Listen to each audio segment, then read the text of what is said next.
Shawn I Murinko. felt like I was being forced to apologize for wanting to be successful.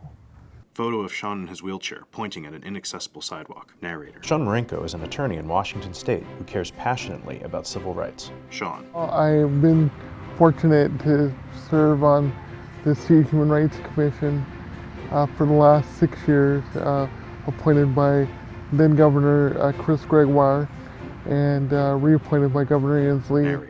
Shawn's got a great resume. Shawn. So I've had a pretty long, distinguished career working in civil rights. Shawn in a conference, meeting with someone at work. It's kind of what I was born to do. Narrator. He was offered a great new job in Washington, D.C., but he was forced to turn it down. Shawn. I was provided the opportunity to take my dream job. It wasn't that I wasn't qualified. It wasn't that they didn't want to hire me. It wasn't about that. Narrator. Because accepting the job would have meant giving up the daily assistance he needs. In other words, accepting the new job would mean he could no longer support his family. I Shawn. have cerebral palsy. I've had cerebral palsy since birth. It requires full-time support, getting out of bed, taking a shower. At work, I need some support, just, getting back and forth to meetings, carrying things. Narrator. In Washington State, Shawn qualifies for a program that provides those supports, which allows him to work full-time. Shawn. I got this email from this woman at the Justice Department who said, would I be interested in applying for this job? And it was for a disability program manager working at the U.S. Department of Justice Civil Rights Division. And I thought to myself, the U.S. Justice Department is the very pinnacle of enforcing civil rights in the United States. What a great opportunity this would be to do the work I love on a much broader scale. The interview happened.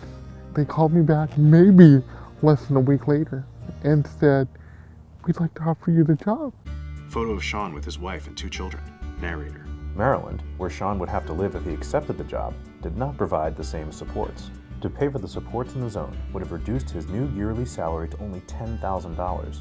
$10,000 is not enough to support a family of 4. Shawn and his wife pushing his kids on a swing set. Shawn. I'm a husband. I'm a father to 2 beautiful daughters. His daughter dances on park benches. I just want to enhance their quality of life.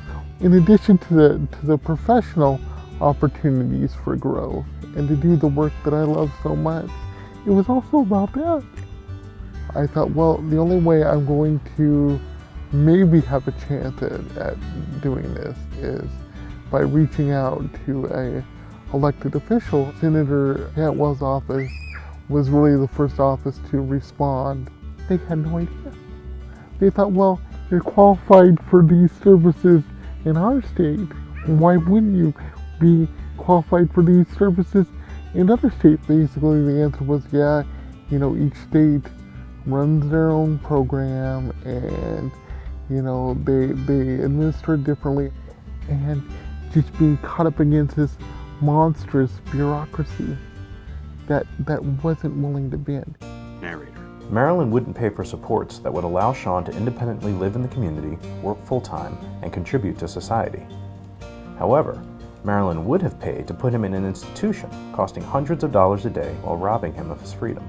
Shawn. Here we have a United States Senator's office, working intimately through this issue, and they're not even able to make any headway. And they're asking tough questions. They're asking questions like, well, if Shawn did move to the state of Maryland, you'd have to he would qualify for institutionalization. You'd have to put him in an institution. The